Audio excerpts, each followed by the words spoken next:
Hi, this is Salon East, and with us is Lyndall, and she's going to talk about climate careers. I'll start.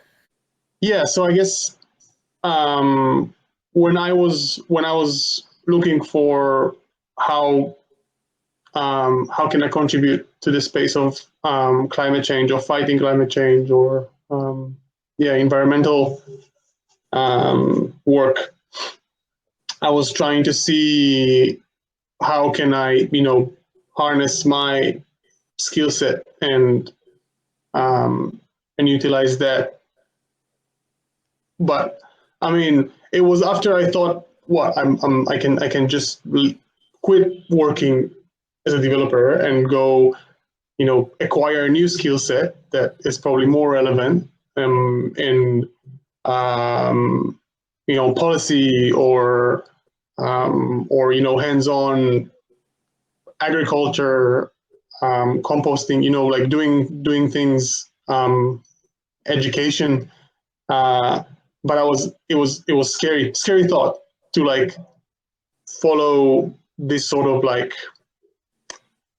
set of values to the point of like risking my my source of income, my ability to sustain myself, being in my early 30s and making this shift from like a value place, but I cannot buy bread with values, so it's like, I guess there is a bit of a fear there. So what is it that you have to say for people that, like me, that kind of worry, like they really want to put the energy and the time into that, but at the same time, they also, need to sustain. And I'm other people have families, mortgage, and so on. Yeah. That's a I love the framing of that, because I think a lot of people have the same challenges of two questions. One, should I be picking up a whole new set of skills or not, and changing my career completely? And two, can I have a stable life and income in the space as well if I'm doing stuff that's aligned with my values? The kind of the two, from what I've learned, and my background is I've made this change myself, and I've interviewed a bunch of people who have made this change, but I'm by no means an expert. And everybody has their own kind of path in the climate space of like getting into climate work. But the first thing I always say to people is think about when you should move jobs. And we're at a point in time in the climate movement where probably the highest impact thing you can do is on the activist side. And so like whatever country you live in, before you even think about changing your jobs, getting involved in the movement from an activist perspective is probably the highest impact thing you can do. And it doesn't matter what you do in your day job. And then I would say, like, second to that, there are lots and lots of jobs within the tech space, and a lot of them are remote right now, where we need kind of engineers and product managers and data scientists and so on. And there are a lot of opportunities to do that. So it doesn't necessarily mean changing your career completely. Yeah. That's really interesting. That was part of the conclusion that I reached myself, because I think I have done a lot of whatever Yarin is talking about. I guess I went through a lot of that myself. Probably I came to climate actions through health, because I was trying to make the right choices for my family.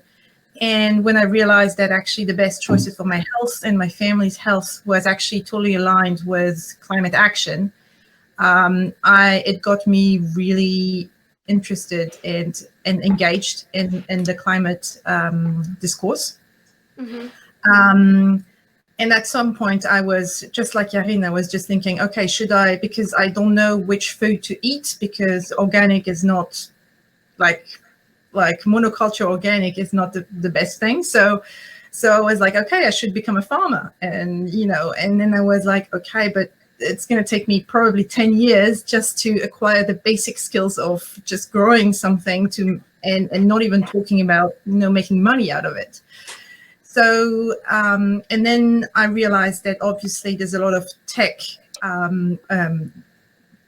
skills demand for stuff that actually would advance climate action. So, for example, in regenerative agriculture, all about making soil health more visible, like measuring the soil health impact and how much carbon it can sequester, and how to link that with specific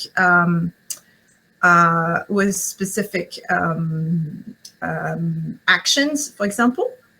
But then I was still thinking that's still a major leap in terms of my, what I'm doing, because I've been in the industry forever, because I worked in the energy and then now in the car industry. And I was thinking also, now that, I work in New Zealand and in a car manufacturing, we're not manufacturing, sorry, a car dealer. I'm just thinking, we're at degree 0 of sustainability. So should I stay in my company and try and make change happen there? Or should I just drop it and go somewhere else where I would feel like I fit better? But, and then it's always the question, what's the best impact? But in the end, I think the best impact is not the right question to ask, because we'll never know which is the best impact. So how does it compare for the people that are currently in a company that might not be directly related to climate action?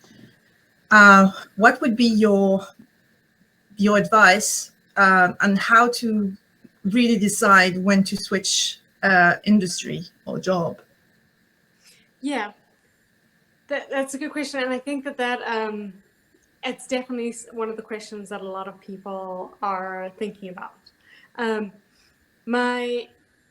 think it's, if you think about the broader scale over the next 10 years, everything needs to change.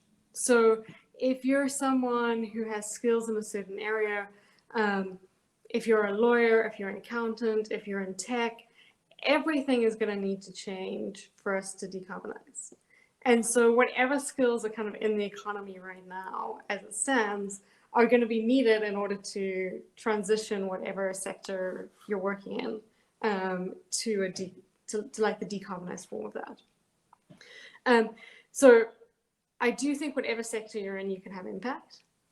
And at the same time, if you're in a company that's not remotely going to be interested in changing, and you don't feel like that's aligned with your values, that's kind of like a judgment call to make. And so, like, one of the things I always say is, like, think about where your areas of influence are. If you're in a company where you're a senior leader, or where you can have influence in the direction of the company, possibly one of the most, like, the largest area of impact you have is with the people in your company right now. And speaking to them, speaking in your community, talking to the company about how to change and how to kind of move forward in a decarbonized way could be the biggest impact that you can have. And so I always think it's worth starting there.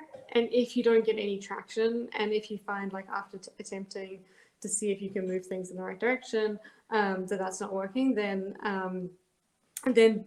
switch. And that's kind of like a judgment call when you feel like you've given it your best shot, but you're not getting any traction.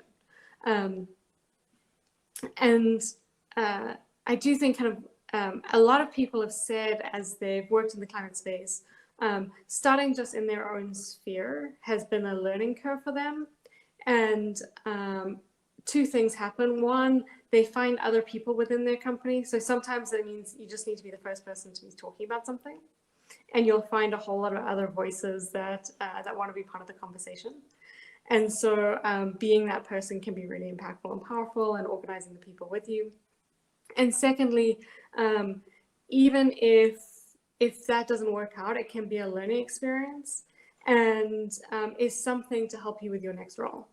So a lot of people do want to work in sustainability nowadays. A lot of people do want to work on climate solutions. And being able to put something on your resume, or being able to say, you know, I've been working on this for the last 6 months, that shows passion in the area, is one of the most impactful things. So even if it is, so if you're kind of in your role and you're comfortable and you want to try and change things within your own company, getting some traction there can help you find other opportunities down the line and show that it's something that you do really care about. So I would say, for anybody who's at the beginning of this journey, even if you're starting to look outside or starting to figure out how to get involved, just testing out what you can do in your company is definitely like a great step in the right direction and a great learning step. Definitely resonates a lot with me, because I was exactly like, I was pretty surprised to discover that a few of my colleagues actually did care. And I would never have suspected that. So, but unless you kind of start talking about it, you will never know. So yeah, I'm still figuring out how to kind of construct that. And you know, nobody knows where it's going to lead, or if it's going to be just useless. But as you're saying, you know, we're all building skills, and that's another skill set, like learning how to lead on the topic of climate change and climate action. So yeah, it is very encouraging, because probably a lot of it does create a lot of fear, probably, or guilt in some people, thinking about I'm not working in the right industry, and I'm adding to, you know, the wrong part of society or the system. So I don't know how you felt before you switched jobs. How did you make the decision yourself? Yeah, so I and I said this, and I'll say it again. I started getting involved on the climate side first, on the activist side. So there's a group in the US called Sunrise Movement, which is a group of young people working for the Green New Deal in the US, working to stop climate change and create millions of jobs in the process. And initially, I didn't even think about changing my job. And I learned a lot through that like just being an engaged citizen, it doesn't even matter if you work in the oil and gas industry. If you're an engaged citizen and pushing politicians for change right now, that's the highest impact thing you can do. And so do that first and then change your job. And so for me, it was like getting involved on that side for about a year, 18 months, and then getting to the point where my work was like so out of line, or was out of line with the impact that I wanted to be having and what I was doing outside. And but by having done that, kind of getting involved on the activist side first, I built a big community. And that was really, really important for me, being able to do two things. One is having kind of the courage to change jobs at that point. And two, what I've learned in speaking to people about their job change, a lot of it has come from speaking to people in their community, expanding their network in the climate space. A lot of the companies in the climate space are small, so they're hard to know about if you're not speaking to people. And so that really, really helped me by building that network. So to get me to the point that I could find and see other opportunities available. Did that answer your question? I know I sort of went a little off track. It does, thanks. Yeah, and so that's one of the things that I hear over and over again when I speak to people who have made the change, which is when people have been focused on changing their career, it's often been about building their network, reaching out to folks on like ClimateAction.tech, other Slack groups that people are part of, local organizations. That's typically where people have found opportunities. Is through those connections and conversations. And the other thing is it might be slightly orthogonal to the work you've done before. And so when you're expanding your community in the climate space, talking about the skills you have versus like the job title you do is really important. Like the climate movement needs all skills, and focusing on what those skills are that you can contribute, people will help you figure out where to put them, if you can distill them down for folks. Awesome. So you said that when it comes to like you need to expand your network, and maybe you hear about workplaces that kind of like known, like it's niche and not many people know about it, so they have a hard time to like have a broad reach, when it comes to like hiring. Is that like necessarily local, or like will people like need to relocate? I mean, I know that nowadays, post-COVID, lots of workplaces realize that they don't really need to be in a physical space, or not all the time. So I guess, yeah, like, remote is appealing for many people versus like, actually being, because like when you think about doing stuff for climate change, I don't know, at least for me, like it relates to like physical space, like, I want to be in a, like on the ground doing things for that, or for my local community or the country that I live in, but it's not necessarily, I mean, it's bigger than that, I think. Yeah. I think that there definitely are, climate change is very much in the physical world, and there are absolutely like software and kind of other companies that are like solving things at a global level, or at least like your physicality, like where you are doesn't matter. And then there's obviously things that where you are, your physical where you are physically does matter. And so specific, like particularly if you're in your community, if you want to like help your town transition to renewable energy and move off the grid, like you're going to need to be on the ground there to do that. If you want to be a software engineer at a climate company that's currently hiring, I think for the next kind of year and a half, being remote is totally possible. And a lot of these companies are hiring remote right now. So I think it definitely depends on what you want to do. And like, if you want to learn about regenerative agriculture, there are places to do that versus kind of if you want to use the skills that you have today, which I think pretty much, if they're computer-based skills like data science or engineering, I'm pretty sure you can do that remote from anywhere right now. And there are companies that active in the space that are hiring in Europe, in the US, so kind of lots of places all over the world. And there's a website called ClimateBase.org, which is a website that's been put together to pull together all the kind of jobs that are available in the climate space. They've been partnering with Drawdown, which is like a list of all the top climate solutions, and finding companies that are working on them.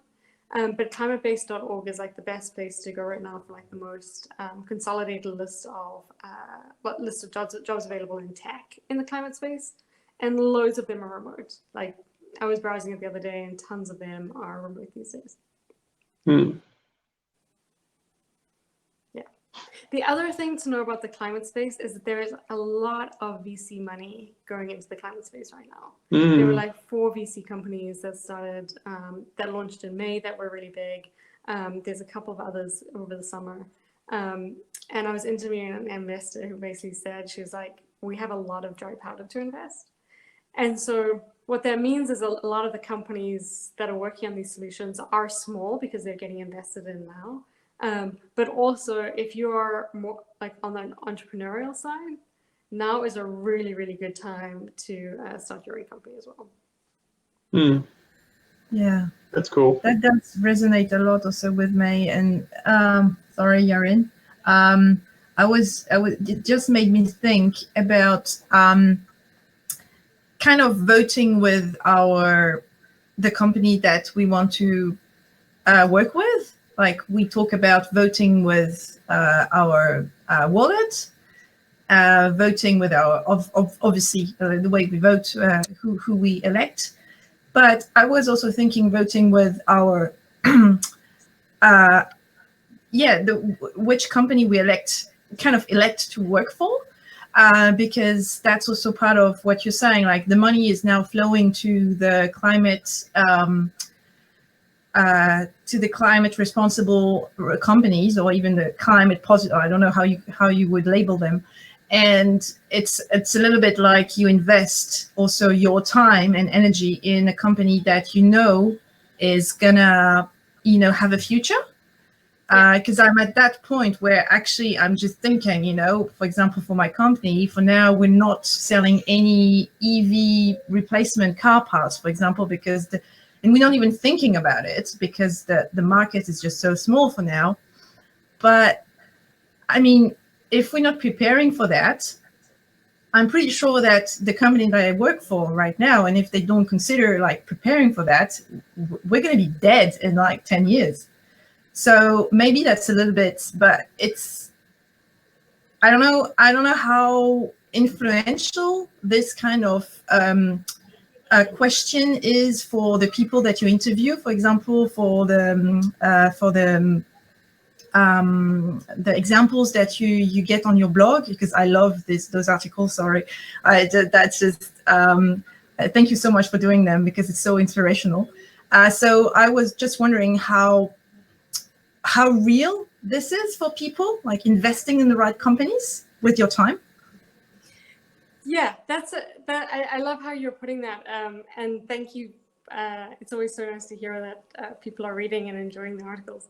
The people that I've interviewed haven't talked about it as kind of voting with their time, but I have heard a number of times people saying, when you move into the climate space, you may have to make some compromises. So maybe, if you're joining a small company, particularly if you're moving from like a successful tech company, you might need to take a pay cut, or you might not get like exactly the role that you would get if you were looking at this, all possible companies. But what I've heard consistently is, if you assume that we're all gonna work on climate, and that politicians are gonna change and countries are gonna change, then we're gonna have to move to decarbonization, which you kind of have to assume if you want us to survive, and that's if you assume that, moving to these companies now and growing your skills in the space, it's a space that's gonna take off over the next 10, 20 years. And so if you're planning like the next 10, 20 years of your career, this is a space that is in a lot of, something like solar is pretty well on its way, but there's a lot of different climate solutions that are very nascent right now, and are going to keep getting invested in over the next 20, 30 years. And moving into that space now, you're going to be one of the experts, like over the 5-10 year time frame. It's a really good investment of time and energy to be one of the leaders in that field. So it's not quite kind of, I think, how you were phrasing in terms of like voting with your time, but it's more like a lot of people moving into the space are seeing it as a really, really good investment of their time and careers. And I think that like longer time frame is absolutely the right one to be thinking of when you're moving into the space. And I was also thinking about the signal that we're trying to send to actually the companies that we're leaving. How important is it for the people that you've interviewed?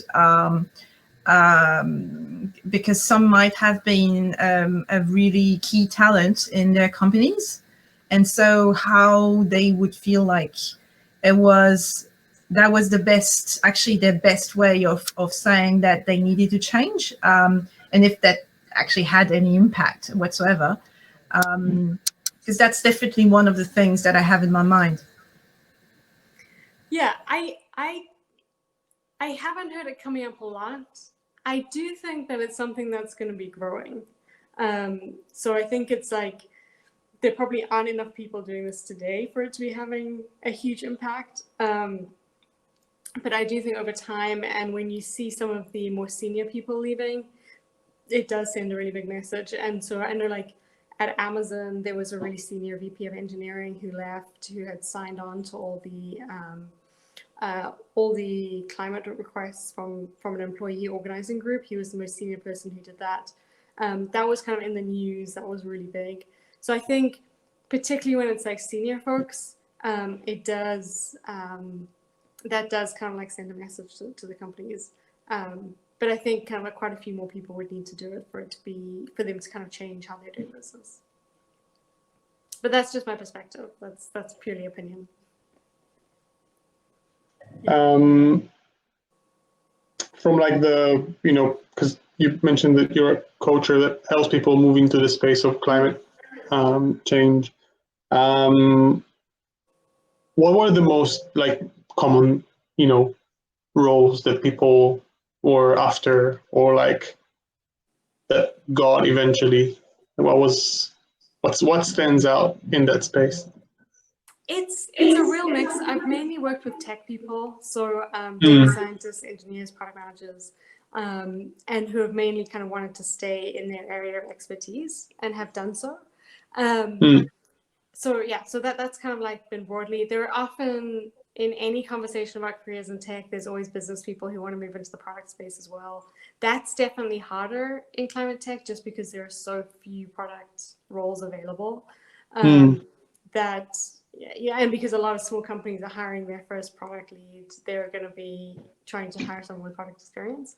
But mostly people have been staying within their fields, and there is a lot more becoming available for people to do that. So if you're an engineer, data scientist, product manager, any kind of core tech skills, there are a lot of companies hiring for them. And even ones that you might not expect. Like, I was speaking to, I haven't published this interview yet, but I was speaking to Troy Carter from Rhizome. They're a company, he was previously in the tech world and had moved into bamboo manufacturing. They were hiring software engineers for some of the stuff they're doing, right? So you might not think like, oh, bamboo manufacturing, that doesn't sound like that's, that there's going to be an engineering role. Like relevant, yeah. But there's tech there as well, right? Because you're getting these smart people who come from the tech world and are reinventing manufacturing, reinventing like building materials, like all sorts of, everything needs to be reinvented. And when people who are like young people who have been working in like things like tech before, when they go and do that, they're going to do it in a really smart way. Yeah. And the other thing to say about the space is, like, everybody I've spoken to has talked about how great the people are. There's not one interview where the person I've interviewed has not talked about just, even if you took away the whole climate piece, like moving to the new team or whoever they're working with has been such a pleasure, because the people in the space are spectacular. Yeah. Awesome. When are we switching? Well, soon. I think we've covered all of it. I think the only one other thing that I was going to talk about is, as I said, moving into the space, you may need to make some compromises. A lot of the companies are small. It might be a little different from what you're used to. Spend time up front getting really clear on what's important to you. So for me, I really I wanted to work on one of the drawdown top 10 solutions. I wanted to stay in a product role. And that was kind of my criteria. Like, I didn't mind about title. I didn't mind about the size of the company. Those things were flexible. So get really clear on like what does really matter to you and all the things that you can be flexible on. And then I think like moving into the space is a lot easier. Good advice. What time is it in your part of the world, Lyndall? It's 11:40, so it's bedtime. Oh my God. Time to go to bed, isn't it? Yeah, absolutely. Yeah. But if you have any other questions after this, or if anyone in the community wants to ask questions, I'm very happy to talk more about the topic I publish an article every week about someone who's made the change, so lots to learn from. Cool. So yeah, because we mostly see what you share like on the relevant channels, and I like to share your work. Yes. Share your work. You want to find that. Lyndall is pretty active there. Yeah. So we can find things there. Any other ways that we can see your work? Yeah, so the website that I'm at is earthrise.school, and like all the interviews are there, and yeah, I have a mailing list there as well if you want to sign up. Awesome. Yeah. Cool. So if we don't have any other questions or things to cover, yeah. So that was the CAT Salon East about climate careers with Lyndall. Thank you so much for joining us when it's almost actually it's almost today. Yes. For you. Yes. Yeah. So before yesterday becomes today, I'm gonna say like lots of thank you. Thank you, and I hope, yeah, I do hope you will move into the space. Yeah, thank you so much. For joining us. Really, really many thanks, because it sometimes feels so lonely out there in the East. Yeah. Yeah. Yeah, find your community, absolutely. And yeah, there's work to do everywhere. So yeah. Good. Yeah. Okay, well, it's been lovely to share with you and speak to you. And Thank you. I hope this is helpful. And to anyone who listens to the recording, I hope it's helpful. And yeah, good luck. There's a lot of work for all of us. Yeah. Thanks for the inspiration. Thank you. Good night. Take care. Good night.